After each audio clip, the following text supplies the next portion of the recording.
नमस्कार दोस्त, my name is S Mallik Sarveshwar Mallik. मोर छोटर वीडियो पे आपको स्वागत जनाऊँगी फ्रॉम ओडिशा। ये हूँ 500 भल्वो आमर बसी मोर सांग ड्राइवर भाई जय जगन्नाथ भाई चित्तरंजन बेहेरा। बेहेरा। वीडियो बनवार कारण हूँ ये हूँ नुआ 500 भल्वो।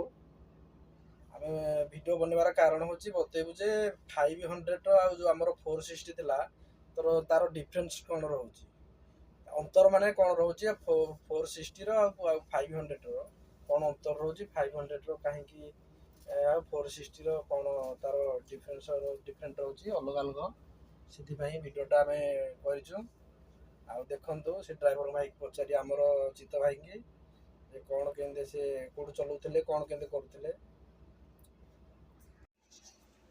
चित्त भाई भाई हाँ नमस्कार। आउ जो आमर ये जो 500 नुआ बल्ब पूरा आज्ञा तो आगुरी कौट चलाऊे माने 460 चलते चलाउतली अच्छा गायत्री कंपनी रे। हाँ हाँ हाँ तो 460 आ 500 माने कौन अंतर माने कौन अलग केंदे लाଗୁची 460 अपेक्षा 500 वर्तमान भलो। अच्छा आउ ये BS4 इंजिन आउ 460 आउ 500 भितरे एतिकी अंतर देइची खाली डिफेंसर लॉक ए स्विचटा गुडे एटा कोटा कहले कोटा हाँ हाँ डिफेंसर लॉक टे अच्छा आउ यार जो सिस्टम देइची एटा लाइट जळले ऑन अच्छा लाइट ऑफ हे गला परे ये हाँ ऑफ हे गला अच्छा किंतु याकू मारिकी चलेवा कथा अच्छा जहा फल कि हमर गाड़ी ठीक एवरेज सहित यार डिफरेंसर सिस्टम को ये अटैच अछि अच्छा जहा फल कि यार सिस्टम याकू जत डिफरेंसर हमें लगेइबा जोडी फसिला गाड़ी कि कोन दबिला आकू बंद कर दवा माने डिफरेंसर लगटा टिके अलगा देइछे अलगा देइछि। अच्छा आउ कोन देइछे अलगा आउ ए दुइटा तो ए जो एक्स्ट्रा स्विच देइछि एगुडा किछि एटा तो किछि काम नहीं। नुह। अच्छा ठीक अछि गाड़ी चलेबार केंदे लागुची गाड़ी चलेबार भल लागुची गाड़ी अधिका पावरफुल करिछि पावरफुल करिछि ना आउ बड़ डिस्प्ले भी देइछि बड़ डिस्प्ले देइछि ये हां यार सब सिस्टमैटिक अलगा सब किछि यार अलगा चलेबा को भी मजा लागुथि ना चलेबा को भल लागुछि ये डायनामिक स्टीयरिंग स्टीयरिंग हां आउ आउ ए दीटा जिंस यार खाली सिस्टम टी अलगा देइछि आउ बाकी 460 तो है यार ताहा सेम सेम सब सेम देइछि ना ये होछि डाला स्विच पीटीओ रो। हां हां ये तो हैंड ब्रेक समस्त जानि थिबे हां हां आउ ये डिस्प्ले कनेक्टिंग ये हमरो सॉन्ग्स पई अछि सब किछि ये आपण जदी छिडा गाडी रे इन केस कोन अछि पछरे देखिया को चाहिए याकू ऑन कला परे डिस्प्ले रे आसी जाउची अच्छा अच्छा तापरे याकू कैंसिल करले एडी कैंसिल कर देले अच्छा ये पुनी बंद हे जाउची तापरे जो हमरो 460 रे डिस्प्ले देनी ना 460 रो आगो जो BS4 थिला मॉडल अच्छा से मॉडल एटा नथिला वर्तमान BS6 मॉडल जो आछि 460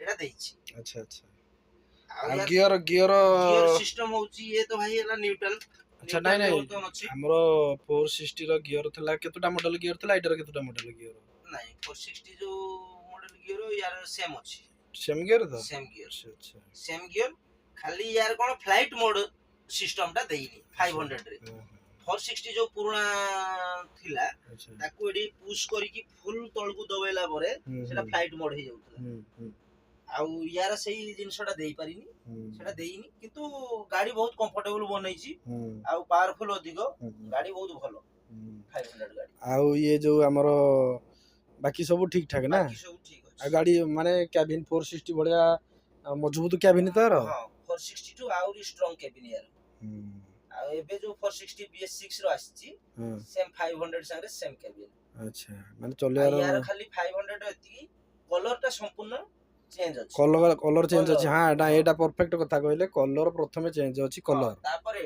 जो हाफ गुडा हमर हां हाफ हाफ सेटा पूरा चेंज कर देछि आ पछ पछ कमानी भी चेंज होइछि पछ कमानी वर्तमान चेंज हेछि आगरु तीनटा लेखा थिला वर्तमान ना 460 रो अधिक थिला 460 रो अधिक थिला यार चारटा करछि किंतु पावरफुल करछि सहजरे भी कमानी पट्टा भांगुनी आगो कमानी भी चेंज करछि चारटा देछि पछरो आ जो 460 रो तीनटा देछि ସେ କମ୍ପାନୀ ପାଇଁ ଟିକେ ଷ୍ଟ୍ରଙ୍ଗ ଅଛି ଆଉ ଗାଡି ଆଉ ଆଉ ଏ ଗାଡି ବହୁତ ମଜବୁତ ଗାଡି।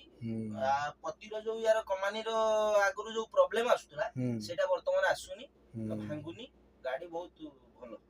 ଇଞ୍ଜିନ ଆମର ଇଏ ହଉଛି BS4 ଇଞ୍ଜିନ D13K Euro 6। ହଁ ଠିକ ଅଛି। ଆଉ ହଁ D13K Euro 6 ଇଞ୍ଜିନ। ବାକି ଆମର RCC ରହୁଛି ଆମର ଏବେ 500 ର ସିସି ହଉଛି 12,800 ସିସି। 12,800 ସିସି। ଏଇଟା ସମସ୍ତେ ମନେ ରଖିବେ ସବୁ ଡ୍ରାଇଭର ଭାଇ ମାନେ। ତ ଗାଡି ବି ବାକି ସବୁ କମ୍ଫର୍ଟେବଲ ଲାଗୁଛି ଆଉ ନା? ଗାଡି କମ୍ଫର୍ଟେବଲ, ସବୁ କିଛି ଭଲ। HP ହଉଛି ଆମର 500 HP ତାକତ ନା? 500 HP ତାକତ, 12,800 ସିସି। 12,800 ସିସି। ଆଚ୍ଛା ଠିକ ଅଛି। ଆଉ ବାକି ସବୁ ଯୋଉ ସୁଇଚ ଫୁଇଚ ଦେଖିଲ ଆମର ସୁଇଚ ମିରର ସିଷ୍ଟମ ସବୁ। Mirror system. ଆଚ୍ଛା। ଆକୁ ଅନ୍ କଲେ ଇଏ କନେକ୍ଟିଂ ହେଲା। ଆଚ୍ଛା।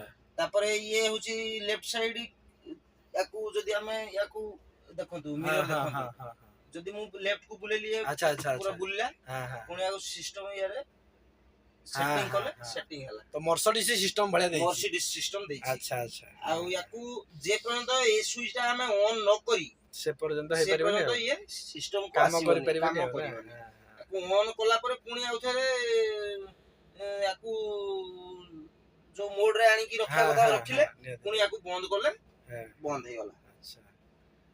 ଇଏ ତ ଡୋର ପାଇଁ ଯୋଉ ଆମର ସାଇଡ ଗ୍ଲାସ, ଇଏ ସୁଇଚ ଦିଟା।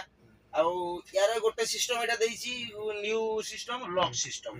ଆଗର ଏଇ ସିଷ୍ଟମ ଟା ନଥିଲା, ଏଟା ବର୍ତ୍ତମାନ ବଟମ ସିଷ୍ଟମ ଦେଇଛି। ମାରଲ ଲକ୍ ହେଇଗଲା, ଡୋର ଲକ୍ ହେଇଗଲା, ଇଏ ପୁଣି ଅନ୍ ହେଇଗଲା। ଆଉ ଇଏ ଭାଇ ଆମର ଯୋଉ ଇଞ୍ଜିନ କଣ୍ଟ୍ରୋଲ ଅଛି, ଇଞ୍ଜିନ କଣ୍ଟ୍ରୋଲ, ଶୁଣ ମୁଁ ଟିକେ ଆଗ କହୁଛି। ମୋ କହିବା କଥା ସବୁ ଡ୍ରାଇଭର ଭାଇ ମାନେ ଏଟା ସବୁ ମନେ ରଖିବା ବି ଦରକାର। ଯୋଉ ଯିଏ ବି ଚଲାଉଛନ୍ତି, ଯୋଉ ନୂଆ ଡ୍ରାଇଭର ମାନେ ଭାଇ ମାନେ ଯୋଉ ଜାଣି ନାହାନ୍ତି, ସେମାନେ ଭିଡିଓ ଦେଖିକି ନିହାତି ବି କିଛି ଶିଖିବା ଦରକାର। ମୋ କହିବା କଥା ହେଲା ଆମର ଯୋଉ ଇଞ୍ଜିନ କଣ୍ଟ୍ରୋଲ ଅଛି 1 2 3, ତା ଉପରେ ଅଛି ଅଟୋ ଏ। ହଁ, ତ ଆମର 1 2 3 ରେ 1 ରେ କେତେ ପରସେଣ୍ଟ ବ୍ରେକ୍ ଲାଗୁଛି, 2 ରେ କେତେ ପରସେଣ୍ଟ ବ୍ରେକ୍ ଲାଗୁଛି, 3 ରେ କେତେ ପରସେଣ୍ଟ ବ୍ରେକ୍ ଲାଗୁଛି, ଏଟା ଟିକେ କୁହନ୍ତୁ। 1 ରେ ଦେଖନ୍ତୁ ଭାଇ, 1 ଆମେ 1 ନମ୍ବର ଚକ୍ ଇଞ୍ଜିନ କଣ୍ଟ୍ରୋଲର କୁ ଟାଣିଲା ପରେ 33% ଲାଗୁଛି। ଆଚ୍ଛା ଆଚ୍ଛା। 1 ରେ 33। 1 ରେ 33। ହଁ।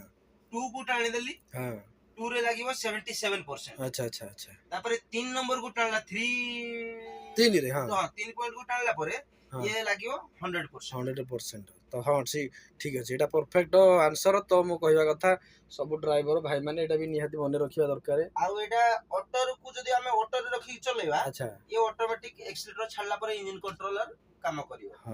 ଇଏ ଅଟୋ ରହିଲା, ଇଏରେ ରହିଲା। ଆଉ ବ୍ରେକ୍ ଦେଲେ ଇଞ୍ଜିନ କଣ୍ଟ୍ରୋଲ କାମ କରିବ। ବ୍ରେକ୍ ଆପ୍ଲାଏ ରେ ସେ ଏଟା ଇଏ ହେଇଛି, ଆଟାଚ ହେଇଛି ନା? ଆଚ୍ଛା ଆଚ୍ଛା। ତ ଠିକ ଅଛି। ତ ଆଉ ବାକି ସବୁ ତ ଦେଖୁଥିବେ ଏଠି କ୍ୟାବିନ ଆମର। ଆମେ ବର୍ତ୍ତମାନ ଡ୍ୟୁଟିରେ ବି ଅଛୁ। ଅନ୍ ଡ୍ୟୁଟିରେ ଅଛନ୍ତି ନା? ଡ୍ୟୁଟିରେ ଅଛୁ, କିନ୍ତୁ ଗାଡି ବର୍ତ୍ତମାନ ବ୍ଲାଷ୍ଟିଂ ଏଇଠି ଦେଖନ୍ତୁ, ଆମର ଗାଡି ସବୁ ବ୍ଲାଷ୍ଟିଂ ପାଇଁ ସବୁ ଛିଡା ହେଇଛି। ତ ସେ ଟାଇମ ଟିକେ ଥିଲା, ତ ଭିଡିଓ ସେଥିପାଇଁ ବନେଇଲୁ। ଆଉ ଭିଡିଓଟା ସେଥିପାଇଁ ଗୋଟେ ବନା ହେଲା। ତ ଭିଡିଓ ମୁଁ କହିବାର କଥା ଭାଇ ମାନେ, ଯିଏ ବି ନୂଆ ଡ୍ରାଇଭର ଅଛି ଆମ ଭିଡିଓ ଦେଖନ୍ତୁ, ଶିଖନ୍ତୁ କିଛି ବି। ଯଦି କିଛି ବି ଆମର ଭୁଲ ଅଛି, ତ ନିହାତି କିଛି ବି ଆପଣଙ୍କର କୋଶ୍ଚିନ୍ ଅଛି, ତ କମେଣ୍ଟ ମାଧ୍ୟମରେ ନିହାତି ଜଣାନ୍ତୁ। ପୁଣି ନେକ୍ସଟ ଭିଡିଓରେ ଆମେ ପୁଣି ଟ୍ରାଏ କରିବୁ ଆପଣଙ୍କ ପାଖରେ ନୂଆ ଭିଡିଓ ରଖିବା ପାଇଁ। ତ ଭିଡିଓଟି ଭଲ ଲାଗିଲେ ଆମକୁ ନିହାତି ଗୋଟେ ଲାଇକ୍, ସବସ୍କ୍ରାଇବ କରିବେ। ଜୟ ଜଗନ୍ନାଥ ଭାଇ।